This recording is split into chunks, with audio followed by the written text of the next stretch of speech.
1600 square mile of কাঁচা রাস্তা। উনি হয়তোবা ভুলে গিয়েছেন যে অ্যাকচুয়ালি বাংলাদেশের রাস্তাগুলো যদি আমরা যারাই আমাদের রুট লেভেলে যাই, the rastas are a very, very bad situation. This is due to the durnitis that we have seen from the previous regime. They have literally looted the country.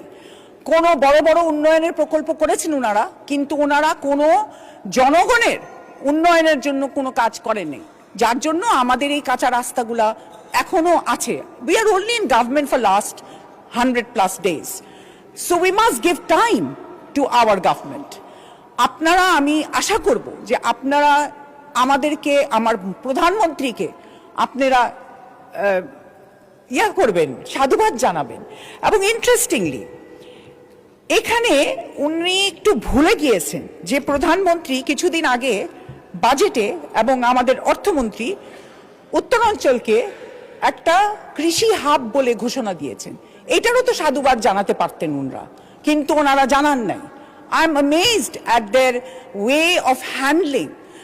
We all must be speaking for the betterment of the country, but if there is something good, let us speak about it. Let us say it, that yes, the Prime Minister has. ধন্যবাদ মাননীয় সদস্য।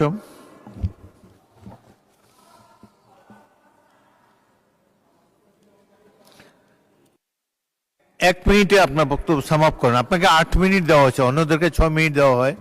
এই সময় আমি দেই না, সময় দেয় আপনাদের হুইপ। 1 মিনিটে কনক্লুড করেন প্লিজ। 1 মিনিটে বলা হবে না, আমার অনেক কিছু আছে। আচ্ছা, ওকে।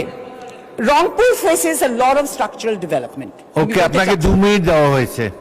আপনাদের হুইপরা আপনাকে 2 মিনিট দিয়েছে, 2 মিনিটে শেষ faces করেন। a lot of structural challenges, not just the roads. আমি মনে করি it's not just রংপুর, আমার আসন ঝালকাঠি 2, যেখানে আমি নির্বাচিত না, but I am from that area. We have seen bad situation in the roads and the শিক্ষা প্রতিষ্ঠান, স্বাস্থ্য ব্যবস্থা সবই।